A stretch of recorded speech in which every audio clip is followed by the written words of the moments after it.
Salut! Vous écoutez Les Sex-Maîtresses, Audrey, Sarah et Valérie, diplômées de la maîtrise en sexologie et féministes du plus profond de notre âme.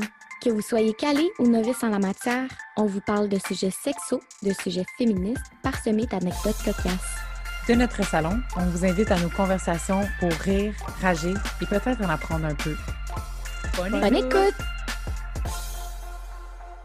L'objectif d'aujourd'hui, à part d'éduquer sur les notions plus physiologiques des menstruations, ça serait aussi d'ouvrir la discussion sur ce qu'on entend. Nommer des choses physiques, oui, mais aussi affectives qui se passent dans notre cycle menstruel. Les personnes qui ont un utérus et qui saignent à tous les mois, que ça soit maintenant ou dans notre jeunesse, on a probablement toutes vécu des moments où on a ressenti de la honte, de la culpabilité, un sentiment ou une impression d'être sale, ou juste comme être ultra vulnérable, d'être en douleur. Donc, je pense que c'est important, quand on parle des menstruations, de tenter de changer la perspective, de changer le discours autour de ce phénomène qui est tellement commun et duquel on est parfois même vraiment déconnecté. Je propose donc aujourd'hui qu'on discute des choses qu'on connaît de nous pendant notre cycle menstruel et qu'on nomme peu souvent et d'essayer de voir comment ça pourrait être utilisé pour s'empowerer, s'autonomiser, se sentir plus forte, comme une puissance au lieu d'une faiblesse ou de quelque chose de dégueu. Donc, je vous invite à partager vos vécus, les filles, les femmes, si ça résonne en vous. Qu'est-ce que vous en pensez? Je pense que ça n'a pas le choix de résonner en nous, hein? Ça arrive à tous les mois, donc je me sens interpellée. Bon, ben parfait! Oui, je suis bien d'accord. Bien hâte de discuter de ça avec vous. Je pense qu'on devrait commencer en vous expliquant des petites notions de base du cycle menstruel. Peut-être que nos éditeurs et auditrices ne sont pas au courant, peut-être, du cycle menstruel, donc on s'est dit qu'on allait vous faire un petit résumé, crash course, de ce que c'est. Premièrement, on va probablement utiliser les termes menstruation, règles et tout autre synonyme. Ça veut tout dire la même chose, donc du sang qui coule. Après avoir atteint sa puberté, les femmes ou des personnes avec un utérus ont des saignements menstruels environ une fois par mois. Les menstruations, c'est le résultat de la préparation de la couche interne de l'utérus. L'utérus se prépare à recevoir un ovule. Donc, la couche interne se remplit de vaisseaux sanguins en vue d'une grossesse éventuelle. Puis, s'il y a pas grossesse, la couche interne s'évacue avec des saignements. Donc, c'est à ce moment-là qu'on va parler des menstruations. Mais moi, j'aimerais savoir comment ça fonctionne le cycle menstruel. Le cycle menstruel est contrôlé par un enchaînement d'hormones qui sont sécrétées par les ovaires. Le cycle menstruel se compose de plusieurs phases. Les 4 phases dont il est question dans le cycle, c'est environ 28 jours. Ça varie de femme en femme. Des fois, c'est plus court, des fois, c'est plus long. Puis, il y a 4 phases dans ce 28 jours-là. Le jour 1 du cycle, c'est le premier jour des menstruations. Donc, le cycle commence aux menstruations. Les règles peuvent durer de 3 à 8 jours. La moyenne, c'est environ 5 jours. Normalement, les saignements sont plus abondants au cours des 2 premiers jours. Puis ensuite, ça s'espace. Les pertes sont de moins en moins abondantes au fil des journées. Puis fun fact, la perte sanguine totale durant des règles, c'est environ 2 à 3 cuillères à table. Je répète, 2 à 3 cuillères à table. C'est tellement peu. C'est vraiment pas beaucoup. C'est vraiment pas beaucoup, mais ça a l'air vraiment beaucoup quand c'est toi qui saignes. Ouais. Je me suis posé beaucoup de questions par rapport à ça, mais je pense que c'est pas mal ça parce que tranche de vie. Moi, j'ai une coupe menstruelle, fait que moi, le sang, comme je le vois en quantité dans ma coupe, c'est environ 30 ml. Ouais, 2 cuillères à table. Puis dans le fond, dans la phase qu'on appelle des menstruations, donc la première phase, on va dire que c'est le jour 1 au jour 5, là. Est-ce qu'il y aurait des symptômes psychologiques inclus dans cette phase-là? Les premiers jours de menstruation, c'est un moment où toutes les hormones qui nous avaient aidés pendant le cycle à construire notre endomètre, toutes ces hormones-là redescendent puis tombent. Fait que ça peut être un moment où, justement, on peut se sentir comme, tu sais, vide ou essoufflé ou on est plus lente, douce ou calme. On est plus dans un état comme, tu sais, toute la pression redescend, le sang s'évacue, comme un moment de pause un peu. 1 à 5 premiers jours, dans le fond, quand t'es menstruée, il y a la fatigue aussi, il y a les douleurs. Est-ce que ça affecte ta psyché d'une certaine manière? Oui, comme tu dis Audrey, on peut être fatigué, on peut être vulnérable émotivement, mais c'est aussi un moment où justement on peut aussi comme lâcher prise, parce qu'il y a un lâcher prise physique là, littéralement, mais c'est aussi, ça peut être aussi internalisé. C'est peut-être un bon moment pour se poser des questions comme, ça serait quoi quelque chose dont j'ai plus besoin en ce moment? Tu sais, un moment pour mettre des limites, s'écouter, se reposer, Quand vous êtes dans vos menstruations, puis vous sentez une espèce de ouf là, j'ai pas l'énergie ou je sens une résistance, peut-être que c'est un petit signe qu'on devrait juste se poser. Puis effectivement, dans un calendrier normal, on a peut-être pas le temps de juste prendre une pause, mais je parle pas de comme 6 jours où là, on est comme dans un état méditatif, tu sais, intense ou rien. Je parle pas de ça, là. Ne serait-ce que de prendre 1 heure, de prendre un 20 minutes, un petit bain, la douche un petit peu plus longue. Qu'est-ce qu'on a besoin pour juste se ressourcer un petit moment? Juste porter attention à ça, peut-être. Ouais, je pense que ça donne un bon résumé des effets physiques et psychologiques des 5 premiers jours des menstruations. Donc, par la suite, on entre dans la deuxième phase du cycle menstruel qu'on appelle parfois la phase folliculaire, c'est-à-dire la phase entre les menstruations puis l'ovulation, qui va environ arriver au jour 14. Donc, on est entre ces deux périodes-là. Dans les jours 6 à 14, les segments sont à veille de se terminer ou sont terminés. Puis l'endomètre, c'est-à-dire la couche interne de la cavité utérine, va se préparer à l'éventualité d'une grossesse. Donc pendant ce temps-là, la paroi utérine elle devient plus épaisse, il y a de plus en plus de sang et de nutriments qui s'y ajoutent.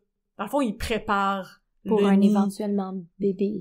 Ouais, c'est ça, tu sais. On prépare le nid. Donc là, on sort les gros termes scientifiques, là, mais c'est vraiment pas si complexe que ça. Autour du jour 12, le taux élevé de l'hormone lutéinisante, donc la LH, ça va engendrer une hausse de la testostérone. Puis ça a des effets sur le désir sexuel qui va augmenter juste au moment où la fertilité est à son point culminant dans le cycle. Donc, ça a bien de l'allure si vous êtes horny environ au jour 14 de votre cycle menstruel. Effectivement. Ça a du sens aussi reproductivement parlant, hein? Ben, c'est fait pour ça à la base, là. Fait qu'on comprend que ça peut nous mettre dans certains moods, justement, horny. À ces jours-là, comme on dit, c'est vraiment axé sur le fait qu'on est pleine d'énergie, qu'on est active, fonceuse, on réagit bien au stress, on est prête à affronter le monde. C'est à ce moment-là où est-ce qu'on devrait faire des grosses présentations au travail, où est-ce qu'on devrait être comme woman power, girl boss. C'est le temps d'être des badass, là. C'est le temps d'être des badass. OK, peut-être des badass dans le lit pour aller se reproduire à la base, mettons. Mais si on n'a pas le but de faire des bébés aussi, ça peut se manifester dans d'autres projets. C'est comme le moment pour starter des projets puis des trucs comme ça. J'avais lu que c'était un bon moment pour faire des brainstorms au travail ou que utiliser ces jours-là, cette phase-là du cycle menstruel, c'est vraiment productif, tu sais. Donc, je pense que, comme tu disais, si ton but, c'est pas de faire des bébés, mais tu peux vraiment utiliser cette énergie-là pour le mettre dans le travail ou, évidemment, dans autre chose, là. On est dans la productivité, mais bon, pas obligé non plus d'être au travail, là. Il y a comme une notion de possibilité. On est curieuse, on est créative, on a peut-être un petit peu plus d'énergie. Fait que là, c'est un bon moment pour se poser des questions. C'est quoi les nouvelles idées que j'ai? L'énergie créatrice. C'est ça. On est beaucoup dans le potentiel. On veut construire, on veut explorer. Fait qu'il resterait juste à tout se sync up pour avoir tout le même calendrier. C'est ça. On se donne une semaine de congé à notre jour 1 à 5, puis on est toutes heureuses. C'est ça. Fait que ça aussi, c'est une autre chose qu'on peut se noter. On continue avec la phase 3 de notre cycle menstruel, c'est-à-dire la phase de l'ovulation, ou communément appelée la phase de fertilité pour ceux qui veulent faire des bébés. Pour vous donner une idée, nous, on dit que c'est environ les jours 14 à 25 du cycle menstruel. Le jour 14, c'est souvent autour de cette journée-là que l'ovule va se libérer d'un des ovaires, puis il va commencer son parcours dans les fameuses trompes de Fallope en direction de l'utérus. Puis, évidemment, si vous avez été horny puis que vous êtes dans le but d'avoir un bébé, il y a des spermatozoïdes qui, par hasard, se trouvent dans la trompe de Fallope à ce moment-là. Il y aurait des chances qu'il y ait une fécondation, puis l'ovule va se rendre dans l'utérus pour s'implanter. Théoriquement, si tout va bien, il n'est pas censé avoir de règles puisque l'ovule va se coller à tout le sang des derniers 14 jours. Le nid douillet. Exactement. Puis, malheureusement, si l'ovule... malheureusement ou heureusement. C'est ça. Souvent plus heureusement dans nos cas personnels. Bien dit.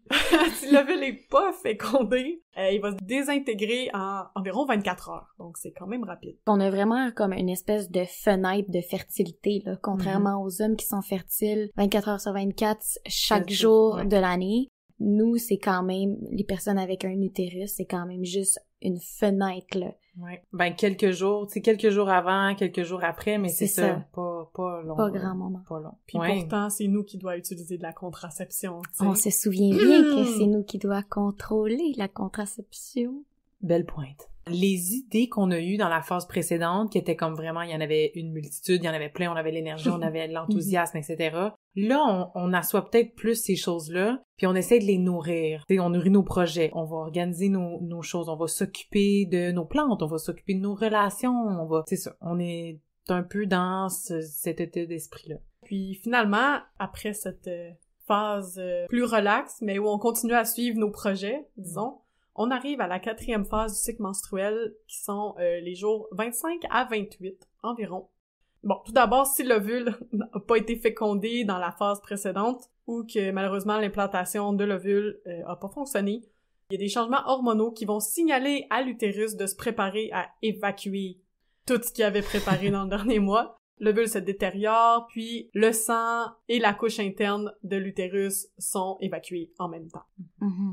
C'est ça, donc il y aurait comme un pic de toutes ces hormones-là pour préparer l'utérus, puis là, une fois que ça arrive pas, mais là, toutes les hormones, ils chutent, puis là, c'est les menstruations. Ouais, c'est ça, ce jour 25 à 28-là, c'est un peu ça aussi qu'on peut appeler les fameux SPM. SPM, qui est syndrome prémenstruel. La raison pour laquelle on parle souvent des SPM, plutôt de façon péjorative, c'est que qui dit hormones dit plein de choses qui se passent aussi dans notre cerveau, puis comment on réagit. Puis là, tu sais, ça fait 3 phases là, qu'on vous parle de notre état d'esprit. Quand les hormones sont partout, puis dans le tapis, puis au maximum de leur cycle, ben on peut comprendre que on peut être un petit peu plus fatigué, on peut être un petit peu plus comme... irritable, on est vraiment alerte de toutes ces petites choses-là que ton chum, il mâche, tu sais, son méli-mélo à côté de toi, puis que ça fait full de bruit. Tu sais, dans ces journées-là, ça se peut que ça t'irrite un petit peu plus que habituellement. On est un peu dans ces émotions-là, donc les choses, les émotions, les personnes autour de nous, on peut les remarquer, on est comme dans une intuition, on est très présente, on sait ce qu'on veut, on sait qu'est-ce qu'on fait. Fait que t'es-tu en train de me dire que le syndrome prémenstruel, là, c'est pas tout dans ma tête? En effet, Audrey, bon. C'est pas tout dans ta tête. Yep. C'est ça, il y a un grand nombre de femmes qui ont des syndromes prémenstruels qui varient aussi beaucoup. Ça dépend de chaque personne. Si tu sais que t'es un loup enragé, une louve enragée à ton jour 25, 26, 27, peut-être qu'il y aurait des stratégies à mettre en place. Tu sais, fatigue, sensibilité, ballonnement, les seins sensibles ou douloureux, des maux d'estomac, maux de tête, ça disparaît éventuellement au bout de quelques jours. Probablement avec le début des menstruations aussi. Donc, on vous encourage à peut-être juste en prendre note sur ce qui se passe pour vous, puis n'hésitez pas à mettre vos limites par rapport à ça, c'est vraiment correct. Ouais, c'est super intéressant, puis ça peut mettre aussi des mots sur qu'est-ce qu'on ressent pendant ces moments-là, puis expliquer des choses. Donc, comment est-ce qu'on peut faire pour savoir ce qui se passe pendant notre cycle? Tu sais, moi, si un moment donné, je veux justement observer les patterns de mon cycle, puis c'est quoi ma vibe dans ces moments-là, comment je peux observer ça? Ouais, non, c'est ça, c'est le fun à dire, mais c'est peut-être pas autant facile à faire, là. Donc, je pense que la méthode qui revient le plus souvent, c'est le fameux calendrier. Que autant pour les gens qui veulent pas d'enfants que les gens qui veulent des enfants, ça peut être une méthode très utile. Donc, c'est vraiment de noter tout ce qui se passe autant dans votre humeur, dans vos émotions que physiquement. Donc, vraiment observer sa vulve, son vagin, comprendre ce qui se passe. Il existe aussi de nombreuses applications maintenant là sur vos téléphones cellulaires qui peuvent vous aider, qui ressemblent en fait à la méthode du calendrier, mais version numérique. Puis, si vos règles reviennent régulièrement tous les 21 à 35 jours, il y a d'excellentes chances que vous ovulez. Bon indice. Ouais. Après avoir discuté des trucs plus physiologiques, je me demandais, est-ce qu'il y a des mythes sur les menstruations? C'est sûr qu'il y en a, là. Ouais, puis je pense qu'on pourrait en parler pendant des heures, là, des mythes, donc... On va essayer d'en couvrir quelques-uns, puis n'hésitez pas à nous écrire quels sont les mythes auxquels vous avez cru pendant longtemps. Ou... On va pouvoir y répondre sur nos réseaux sociaux. Ouais. Le mythe le plus important à déconstruire aujourd'hui, c'est qu'il n'y a pas que les femmes qui ont des menstruations. Oui, effectivement. Ce sont les personnes avec un vagin qui ont des menstruations. Donc, les hommes trans ou des personnes qui ne s'identifient pas nécessairement comme femmes peuvent aussi être menstruées. De plus, parmi toutes les personnes qui ont des vagins, certaines n'auront pas de menstruation pour de multiples raisons. Oui, comme les personnes qui sont prépubères, dans le fond, qui sont pas encore menstruées, ou les personnes qui sont ménopausées. Ou qui ont subi comme des hystérectomies pour une raison ou une autre. Ou qui allaitent. Effectivement. Par rapport à ça, là, ça vient des années 60 avec la libération sexuelle. Cette libération-là, c'était vraiment axé sur la contraception. Fait qu'on était beaucoup dans le pouvoir des femmes, c'est dans leur corps, la capacité à enfanter, c'est le symbole de mère nature. On était vraiment là-dedans dans la demande des droits des femmes. Mais la critique là-dedans, c'est que c'est très essentialiste. Ça exclut des femmes trans, ça exclut les femmes qui sont pas menstruées ou infertiles, les femmes ménopausées. Fait que c'était de se poser la question aussi. Tu dis que depuis les années 60 qu'on a misé sur les femmes en tant que groupe homogène qui ont toutes des vagins, donc on se dit que toutes les femmes ont des menstruations, mais il y a plein de raisons qui font en sorte que des personnes en ont pas. Un deuxième mythe qu'on entend souvent, c'est aussi qu'il n'est pas possible de supprimer ces règles ou de les arrêter, là. C'est faux. C'est possible de supprimer ces règles. Il existe plusieurs raisons pour lesquelles les femmes préfèrent ne pas avoir leurs règles. Oui, il existe des moyens de les supprimer. Par exemple, on peut penser à l'utilisation continue de pilules contraceptives ou du stérilet, qui sont des méthodes fréquemment utilisées, mais évidemment sont pas tout le temps efficaces à 100% pour pas avoir de menstruation, c'est-à-dire qu'il y a certaines pilules, par exemple, qui peuvent faire en sorte que t'as encore certaines pertes de sang ou des pertes vaginales qui sont plus brunes ou, qui ressemblent à des menstruations, dans le fond, là, mais ça pour dire que c'est possible de pas avoir de règles, c'est pas anormal. Quand vous êtes sur la pilule puis que vous la prenez en continu, les règles que vous avez, c'est des fausses règles, donc il y a pas de tort à continuer votre pilule puis ne pas avoir ce 7 jours-là de fausses règles. Mais les filles, dites-moi, est-ce que je peux avoir du sexe pendant que je suis menstruée? Non! Jamais!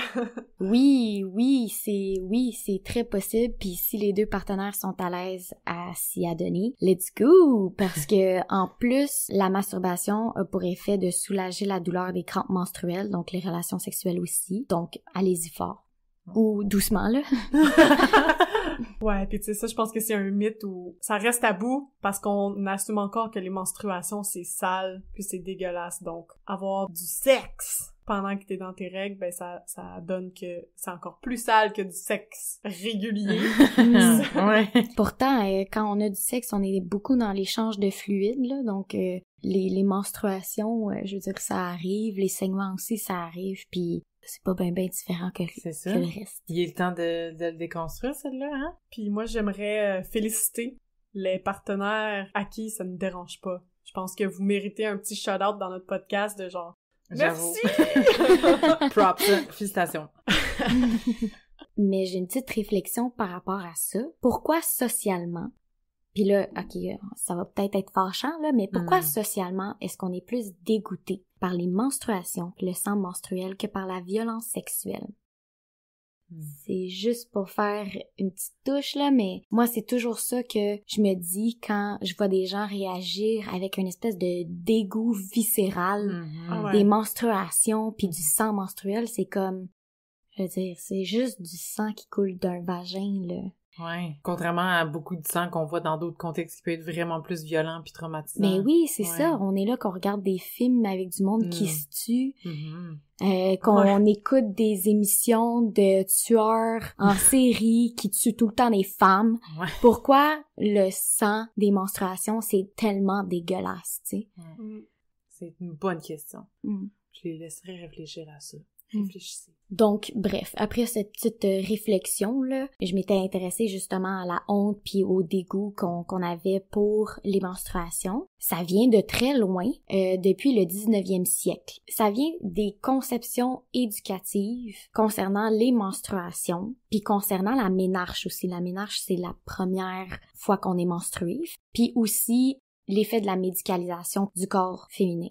Okay, là, c'est des gros mots, là, mais avant, tout ce qui entourait le fait d'accoucher, d'avoir des menstruations, c'était des choses qui étaient discutées juste entre femmes. Là, depuis qu'il y a eu une certaine médicalisation de l'accouchement, puis du cycle menstruel, ben c'est là aussi qu'il y a eu une espèce de volonté de mettre plus d'hygiène, de laver, de contrôler qu'est-ce qui se passe avec notre corps.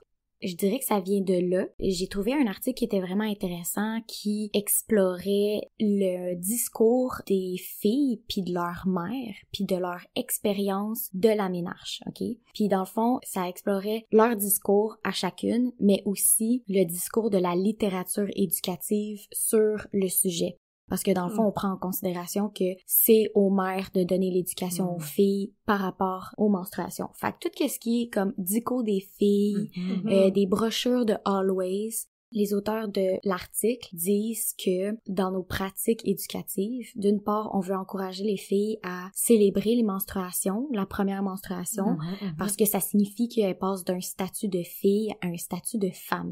Donc là, ça, c'est supposé être comme positif, puis célébrer. Mais d'un autre côté, le sang, par exemple, le sang menstruel, ça, c'est considéré comme quelque chose qu'il faut cacher, qu'il faut pas parler, surtout pas quand on habite avec son père ou son frère, parce qu'il faudrait surtout pas les mettre comme mal à l'aise de ça.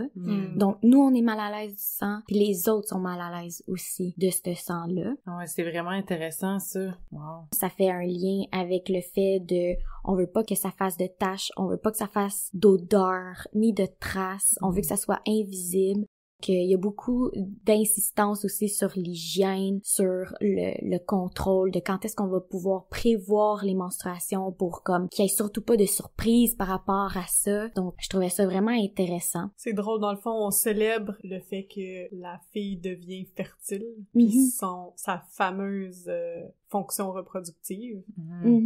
Mais pas le sang qui va avec. Ouais, oui, ça disait aussi que c'est pas explicité dans ces ouvrages-là que le sang vient du vagin.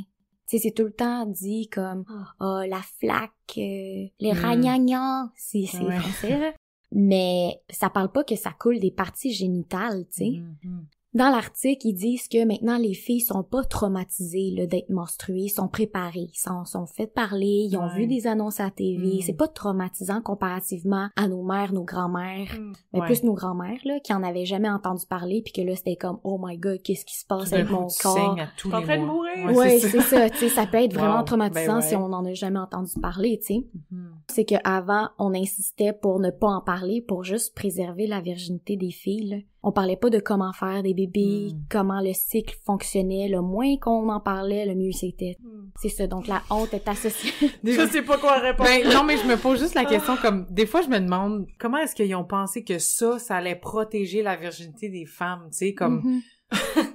Ça serait pas le contraire, me semble? Comme, faudrait pas en parler, justement, pour... Si on a envie tellement de la protéger, cette virginité-là, c'est comme... Bref.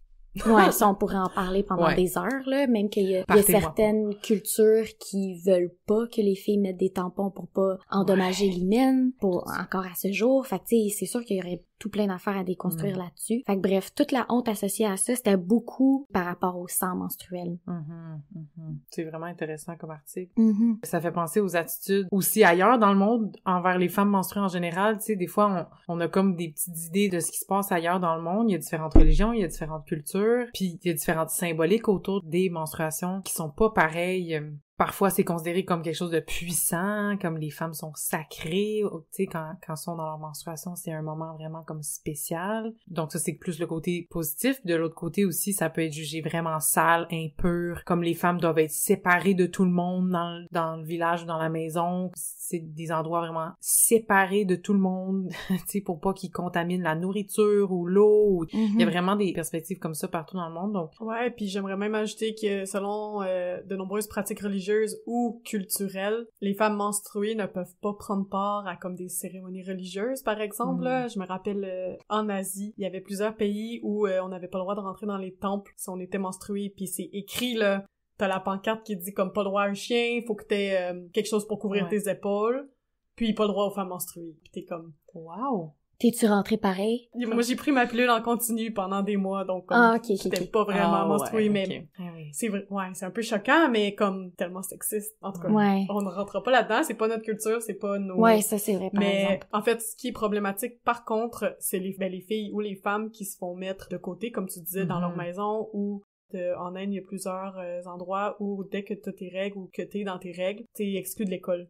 Donc, une fois aux 4 semaines, ou une fois par mois, tu manques 7 jours d'école. Ouais. Ah. C'est énorme, là. Fait que Ouais. tu te dis, à la fin de l'année, ils ont pas eu la même éducation, ils ont pas eu la même chance à la même éducation.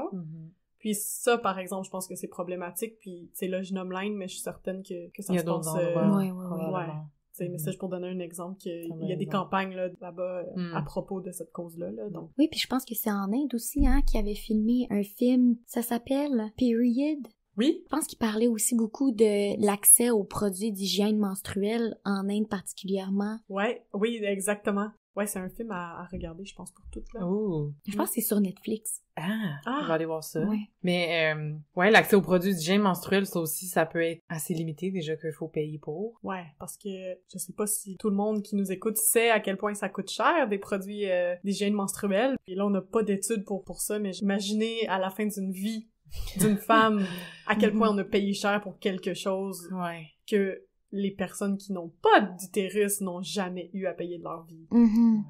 Comme c'est des milliers de dollars, là. Mais il y a de plus en plus d'entreprises aussi qui vont comme mettre ça libre et gratuit dans leurs espaces. Ouais. Là, on parle des écoles bientôt. À McGill, ils ont ça. À McGill, ouais. Il y a des cafés aussi un peu hippies, là, qui ont ça dans leur café. Mais moi, dans ma tête, c'est comme du papier de toilette, là. Je veux dire, la moitié de l'humanité est menstruée, là. C'est pas un luxe.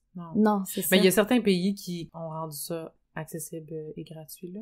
Il y a l'Écosse, maintenant, est un des pays qui a rendu accessible et gratuit les produits d'hygiène féminine. Ouais, à Dans l'automne 2020. Ah, wow, c'est récent. C'est super récent. Ouais. Wow! Je pense que ça faisait partie d'une campagne qui parlait de la pauvreté liée aux menstruations. Donc, justement, à quel point ça peut coûter cher d'être menstrué. Ouais. Puis, en fait, il existe désormais une obligation légale pour les autorités de veiller à ce que des articles gratuits, donc par exemple des tampons, des serviettes hygiéniques, soient disponibles pour quiconque en ait besoin. Donc, il n'y a pas de discrimination qu'il faut que t'aies l'air d'une femme qui a un utérus. Ouais, c'est super intéressant. J'avais vu dans un article, dans un petit vidéo, dans le fond, on suivait une femme itinérante là, qui vivait dans la rue, puis ça, c'en était un struggle, là, de comme, quand elle menstruait, elle fait quoi?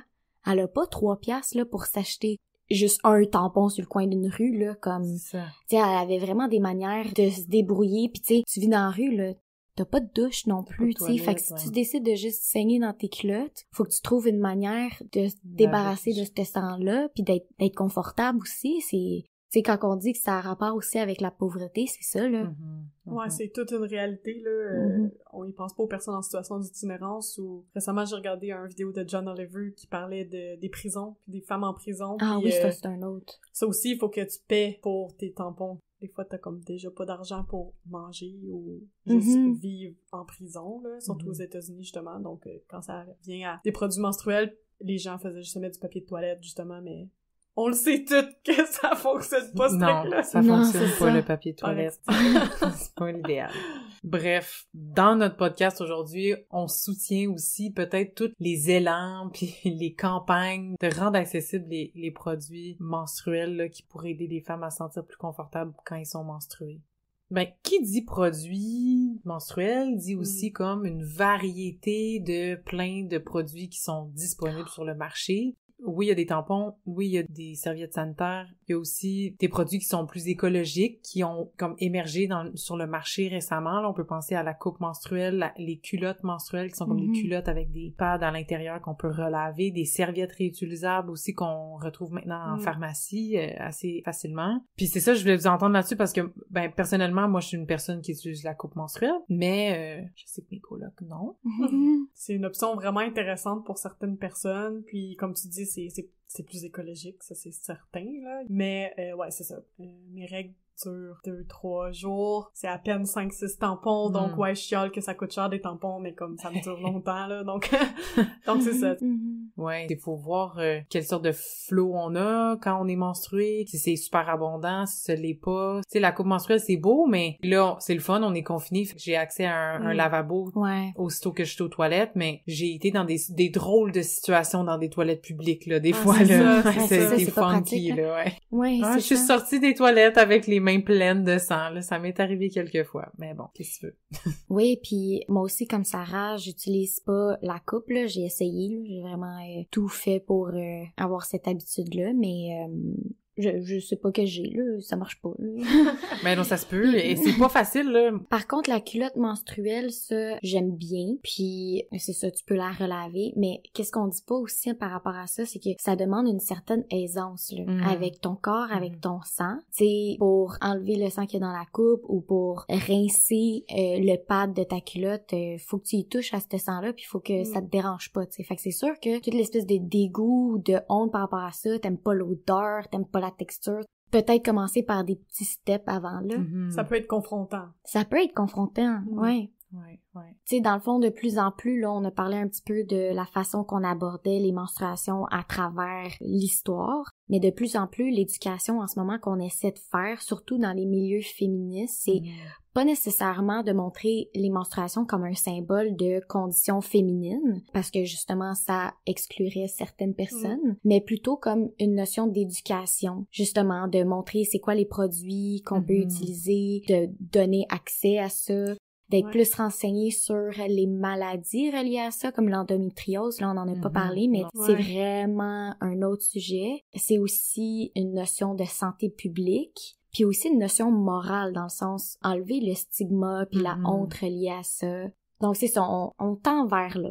Ouais, ouais, tout à fait. Mais c'est pas non plus de mettre sur un piédestal, mettons, les menstruations. Non, c'est ça. Mais c'est pas non plus faire comme les menstruations, c'est la pire affaire ever, on veut s'en débarrasser. Trouver l'entre-deux. Oui, trouver son entre-deux. Donc, en guise de conclusion, on a touché à pas mal de sujets entourant les menstruations aujourd'hui. On est allé plus dans le biologique, ce que c'est exactement, techniquement, les menstruations. Ensuite, dans le psychologique, ce que ça signifie pour quelqu'un qui a un utérus, ce que ça signifie de saigner chaque mois, ce que ça fait sur nos corps, dans nos têtes, dans comment qu'on feel. Évidemment, on est allé dans le social pour explorer comment ça se fait, donc le sujet y est encore tabou, ou du moins qui amène une certaine gêne chez les humains dans plein de cultures, ici comme ailleurs. Le tabou et le manque de compréhension des menstruations peuvent se sentir aussi dans le vocabulaire employé. Tu sais, quand on dit être indisposé, avoir sa maladie de femme, être dans ses rouges... Je vais juste te couper vite fait, mais tu sais, quand on dit avoir sa maladie... Avoir sa maladie... C'est intense. Tu me dis que les menstruations, c'est une maladie? Comme... Oui, puis justement, même dans le vocabulaire qu'on emploie, qui est plus médicalisé, ça nous fait penser les menstrues comme une maladie. On parle de symptômes, qu'est-ce qui est normal, qu'est-ce qui est pas normal. On voit aussi, on a touché la honte et le dégoût, qui sont des émotions bien présentes autour des menstruations. Mais ce qu'on peut tirer comme réflexion, après tout ce qui a été dit aujourd'hui, c'est que les menstruations, c'est un phénomène humain. Que vous ayez un utérus ou pas, que vous saignez chaque mois ou pas, l'origine de chaque personne, puis l'origine du monde, se trouve dans cette partie du corps et dans cette expérience corporelle cyclique. On s'entend que le but du podcast, c'est pas d'inciter les gens à faire une secte et de vénérer les menstrues. Mais le simple fait de repenser les menstruations comme quelque chose d'humain et de tout à fait sain et normal qui concerne tous les sexes, les genres, eh bien c'est peut-être un pas vers un monde un peu plus équitable. Bonne menstrue! Merci d'avoir été avec nous pour cet épisode des Sexes Maîtresses. On espère avoir stimulé vos réflexions et inspiré vos prochaines conversations avec vos proches. Suivez-nous, partagez nos épisodes sur vos réseaux sociaux et surtout, faites-nous plaisir et écrivez-nous vos questions, vos impressions et vos suggestions. Les Sexes Maîtresses vous souhaitent une bonne semaine. Bisous, bye!